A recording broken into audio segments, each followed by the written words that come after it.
हो सुमित आता पुरं खरं सांगेल. अरे हा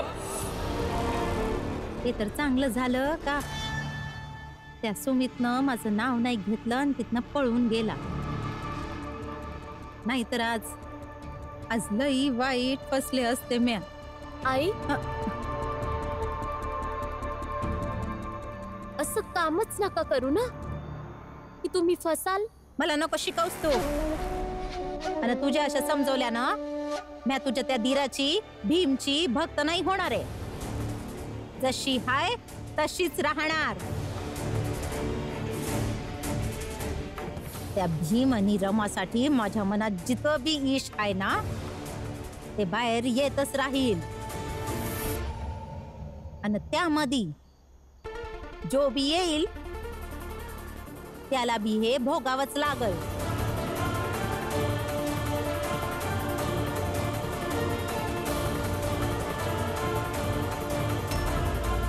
आई विचार करा. भीमभाऊची शिक्षण झालंय आता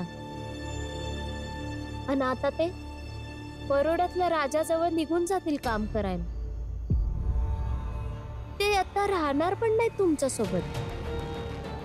म्हणून जुन्या गोष्टी विसरून जा आई आणि नवीन पद्धतीनं आयुष्य सुरू करा. भीमभाऊ एकदा काम करायला निघाले तर ते इथं या घरात परत थोडी येणार आहेत. कारण आई त्यांची स्वप्न खूप मोठी आहेत आणि आपली दुनिया फक्त इथपर्यंतच. म्हणून आई त्यांना त्यांच्या स्वप्नांमध्ये राहू देत आणि आपण आपल्याच दुनियेतच राहूयात. झालं का तुझं भाषण आता? झोप आली आता मला हे समजा ऐकून. जे कोणी बी येतं भाषण द्यायला लागतं.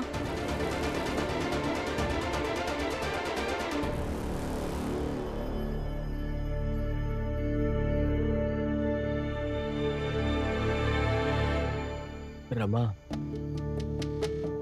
ते सयाजी महाराजांकडून ज्या फाईल्स आल्यात ना त्या बाबांकडून जरा घेऊन येतेस का? विचार करतोय की काम सुरू करावं.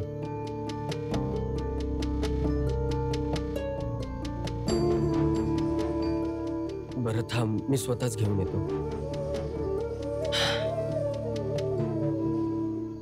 या घेत या फाईल. द्या. थांबा.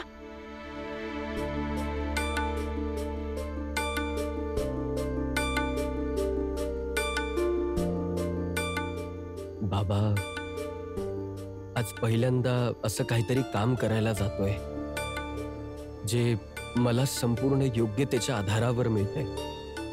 आशीर्वाद द्या. नाही देऊ शकत.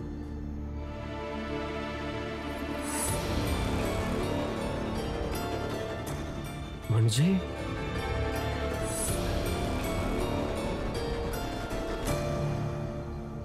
सकाळी जाऊन या फायली परत करायच्या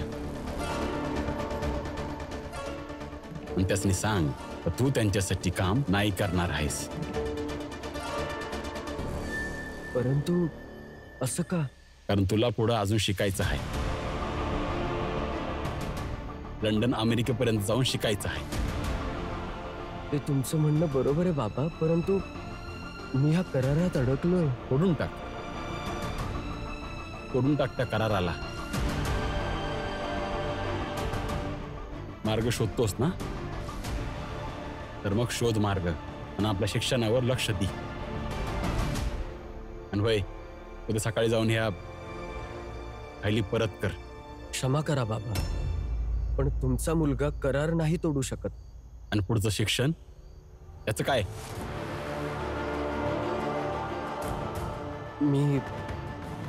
मला नाही माहित, पण मी करार तर नाही तोडू शकत मग काही झालं तर. आणि त्यामुळेच मी ह्या फाईल्स परत देखील नाही करणार. रमा, ह्याला संजीव. सतत हे जे बोलतो, जे करतो, मान्य करतो का तो बरोबर बोलतो, करतो, पण आता आता ह्याचा निर्णय एकदम चुकीचा आहे, एकदम चुकीचा. आता ह्याला शिकलं पाहिजे ना की कामधंदा केला पाहिजे.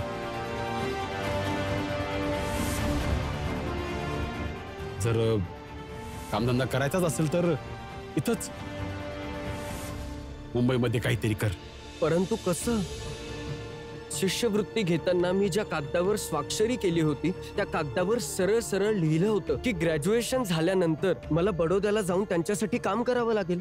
तर आता त्यांना नाही कसं म्हणू? आता त्यासनी सांगू ना, सांगू त्यासनी. एकतर मुंबईला काम द्या, नाहीतर थोडा वेळ द्या. आम्ही त्यांची समजेपैकी परत करू. बस काही ना काही उपाय नक्की शोधून काढूया ना. परंतु असं कसं बोलू शकतो त्यांना? हा तर संधी साधूपणा होईल ना बाबा. तुम्ही दोघं शांत व्हा आधी. सकाळपर्यंत विचार करा आणि मग बोला. तोपर्यंत मी हे ठेवून येते.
सोबत भांडायचं नाहीये. वय आणि त्यात बाबांची तब्येत पण बरी नाही, याचा पण विचार करावा लागेल आता. मी काय म्हणतो, तू जाऊन एकदा बाबांशी बोल. तयार होतील ते आणि तुझ्यासोबत वाद देखील नाही होणार. मी जर काही बोललो तर पुन्हा वादावाद होतील. ठीक आहे, मी बोलते, पण मला नाही वाटत बाबा यावेळी ऐकतील. मान्य तर करावंच लागेल बाबांना. बस मला एवढं वाटतं की तुझ्या एकदा समजावण्याने मान्य करावं त्यांनी, कोणत्याही वादाशिवाय. प्रयत्न करते.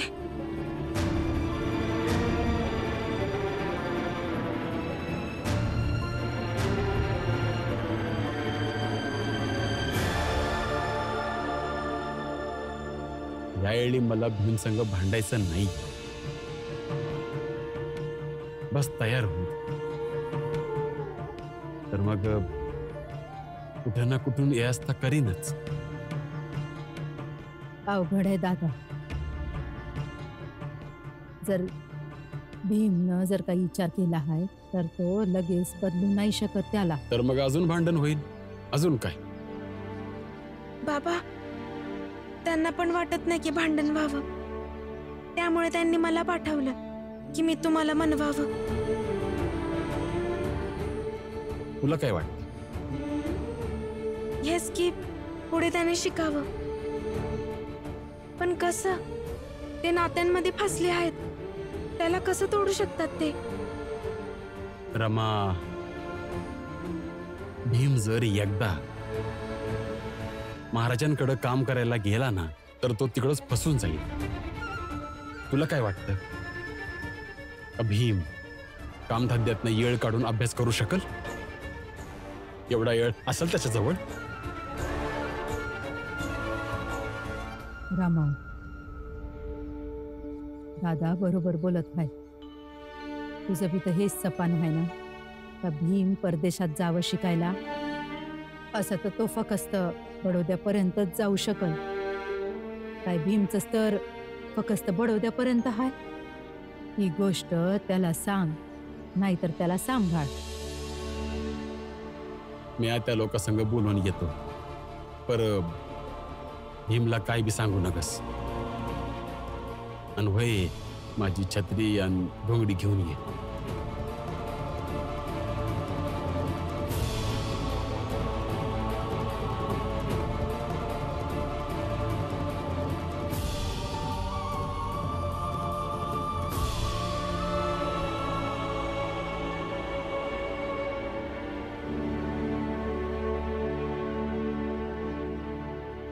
आत्या, मला फक्त एवढंच पाहिजे की बाप लेकांमध्ये पुन्हा कशावरून वाद नाही झाला पाहिजे.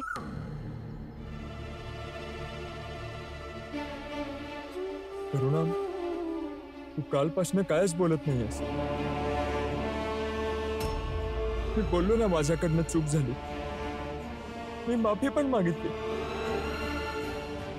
त्यावर तुला पण जे काय वाटलं बोलायचं होतं ते तू मला ऐकवलंच ना. आता तरी समजा विसरून जा ना.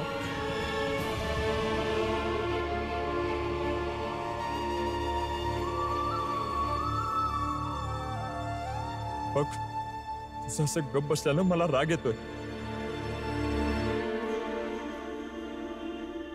नाही बोलायचं ना तुला? नको बोलूस.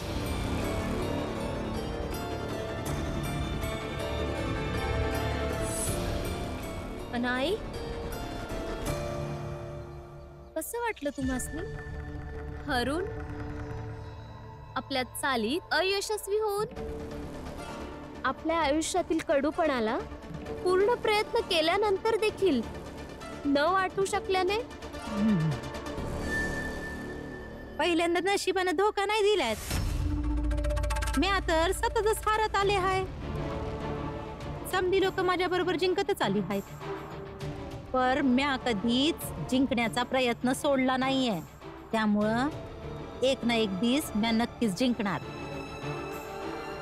आणि तुम्ही समधी लोक हारणार एक साथ. तस तू जाऊन आनंद साजरा करू शकतेस तू, पर होय, आनंद साजरा करण्याआधी एकदा विचार कर, काय तुझं आणि तुझ्या नवऱ्याचं नातं अजून एवढं चांगलं आहे का तू आनंद साजरा करावा?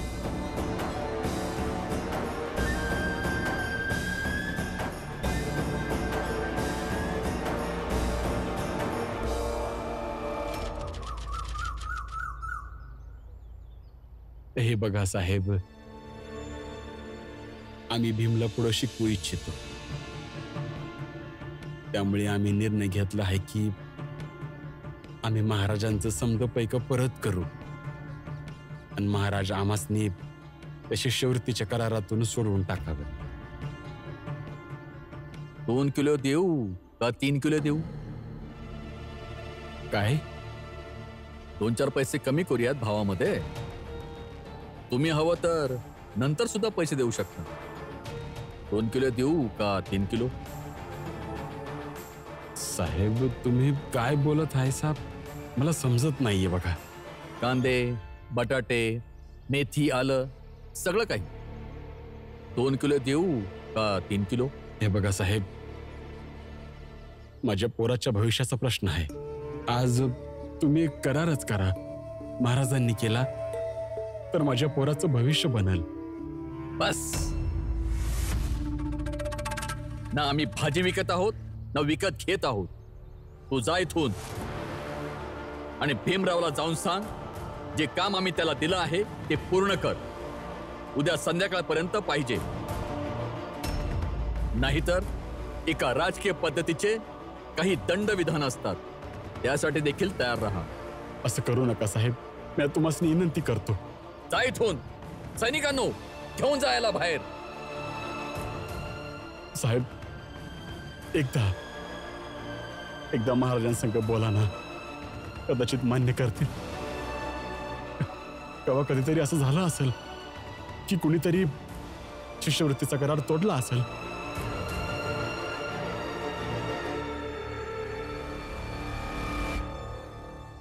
उभे राहा.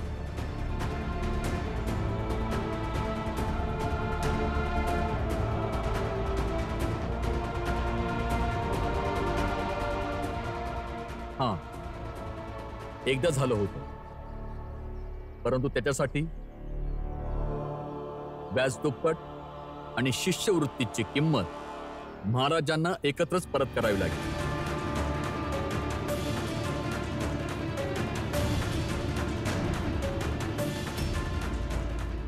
ठीक आहे, म्या करीन. म्या कुठनं भी दुप्पट व्याजासह महाराजांच्या शिष्यवृत्तीचे पैसे परत करीन. पण तोवर तुम्ही वाट बघा, आज्ञा असावी. ठीक आहे.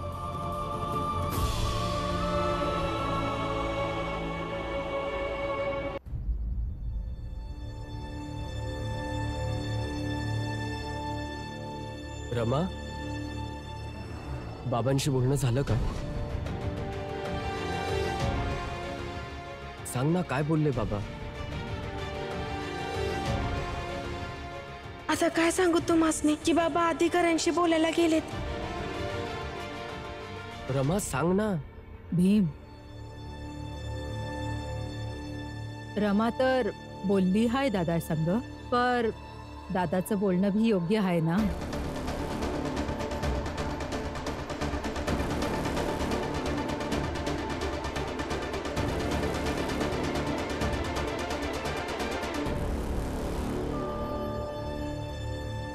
ऐकलं तर खूप छान वाटतं. मोठं माणूस व्हायचं, सगळ्यात मोठं माणूस व्हायचं. पण तिथपर्यंत भीम कसं काय पोहोचेल? आणि बघ, शिक्षणामध्ये पण मर्यादा असतील.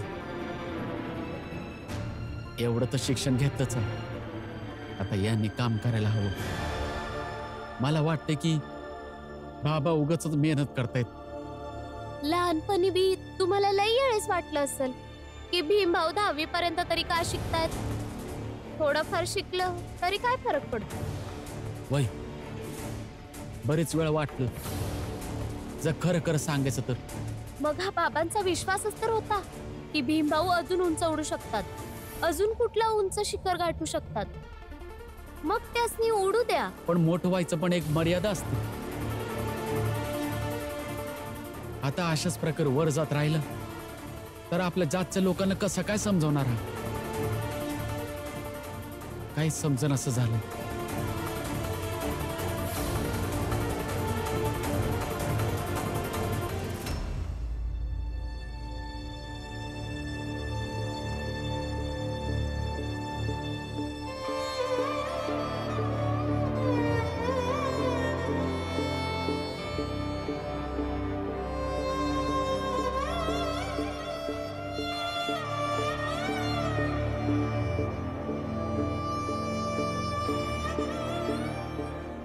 काय करू,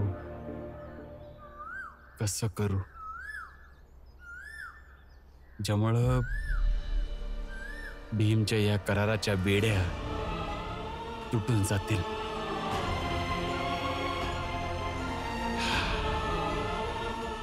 समजना झालंय, एवढी पैक कुठून आणू,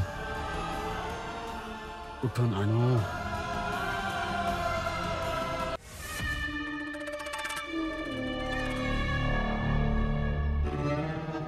खूप झाले आता. खूप वेळ वाया घालवला आहे मी, पण आता नाही, आता नाही. आज जर का त्या भीमरावच्या परिवारातील कोणीही दिसले ना, तर त्यांना याच तलवारीने कापून टाकेन मी, तुकडे तुकडे करून टाकेन मी.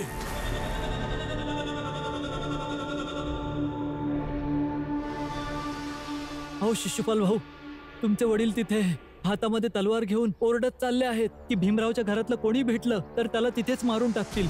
काय काय झालंय बाबांना? असे का करतात?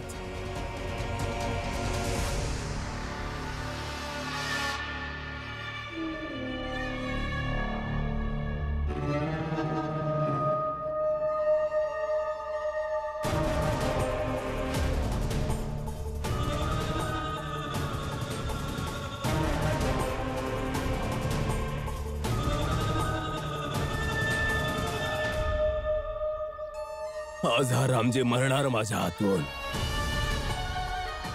त्याला मारून उच्च जातीच्या सभांमध्ये लटकवतो. तेव्हाच लोकांच्या मनात माझ्याबद्दल विश्वास तयार होईल.